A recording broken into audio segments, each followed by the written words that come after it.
Et puis là, eh bien, nous sommes devant une entité, la 2 chevaux, dans une de ses versions, les derniers modèles sortis sur les chaînes courant 85 me semble-t-il, ou 86, je n'ai plus la date exacte, mais on va avoir le propriétaire qui va nous renseigner.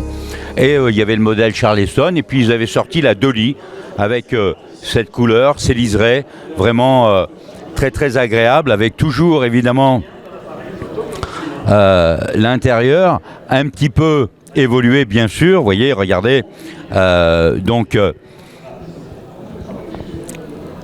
ici les sièges avant donc en 2 parties, alors que les premiers modèles étaient en une seule partie, et également donc l'arrière, et sur les 2 chevaux, quand on partait en pique-nique, eh bien on défaisait le siège simplement en desserrant une espèce de petite goupille à l'arrière du siège, on le basculait et on le sortait très facilement pour pouvoir s'installer.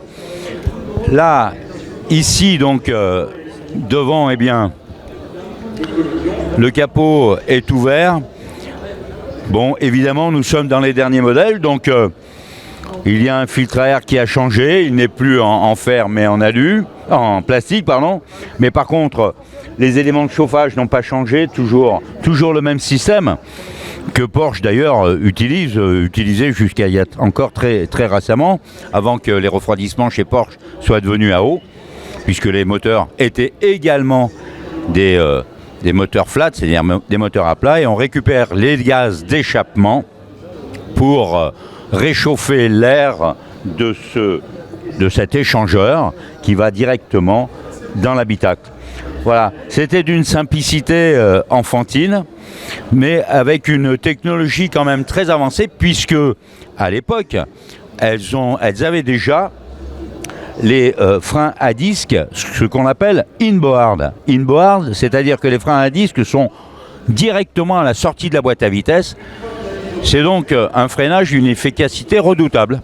Voilà, on a connu ça après dans les voitures de course, en Formule 1, etc., etc. Maintenant, évidemment, la technologie a encore avancé, et fort heureusement, ça sert à ça, la F1. Et puis, ben là, voilà, on va retrouver d'ailleurs son propriétaire qui va se faire un plaisir de... Eh bien, je vais lui demander de fermer le capot pour qu'on puisse l'admirer, cette voiture. Merci. Le capot, depuis 1959, parce que ça a été ma première voiture, n'a pas changé. Il a toujours ce même dessin. La mienne était jaune canari. Voilà. Alors, bonjour, enchanté. C'est monsieur Gianni Argentieri, voilà. Enchanté. Et elle est de quelle année cette Dolly? Elle est de 85 cette Dolly. 85, c'est les derniers modèles. C'est pas les toutes dernières, mais dans les dernières fabriquées en France, celle-ci. Oui, voilà. Les dernières fabriquées en France, sorties de la chaîne, c'était quelle année? 86 86, 87, ouais. C'était la Charleston, me semble-t-il. Il y avait la Charleston en dernier. En dernier, voilà, c'est ça. En tout cas, elle a combien de kilomètres cette Dolly? Alors, à la base, elle avait... Bon, on peut pas trop vérifier les kilométrages. Quand on fait une rénovation, on était dans les 48 000 km. D'accord. Donc, on peut partir sur 148 000. Mais c'est une voiture qui est... Pas sûr. Par contre, on peut pas le prouver. Mais ça, c'est un moteur qui a complètement été rénové, remis à zéro. Oui. Donc, voilà, là, aujourd'hui, elle a 100 km. Voilà. Refaite à neuve. Voilà. Ça, c'est génial. Hein. Oui, c'est génial. Et en plus, les derniers modèles étaient quand même puissants, parce que c'est des voitures avec lesquelles on roulait allègrement à 110 km/h. Ah, facilement, oui. 110, 120, enfin celle-ci elle peut... Voilà. Après... Incroyable. C'est-à-dire que vous preniez autoroute et c'était à la cale jusqu'à Paris. C'est ça, et, voilà. Là on est sur du modèle de chevaux 6, donc le plus puissant, voilà, la gamme. Bon, en tout cas, est-ce que je peux me permettre de vous demander de m'installer à l'intérieur? Bien sûr, avec plaisir. C'est un plaisir toujours de s'installer dans une 2 chevaux. Vite parce que un petit côté 900. Ouh, vous n'avez pas vu les matriculations. Oh le coquin. Oh le coquin. Voilà. Pardon, merci. Et là, je vais même pas mettre... parce que tout est parfaitement neuf. Alors, je fais... Ah là là là là. Oui, donc, on a toujours le système des vitres pour ouvrir avec, bon, soit on la remonte jusqu'en haut et on la coince, ou alors on a aussi le système pour la crocheter à moitié ouverte ici. Voilà. C'était quand même...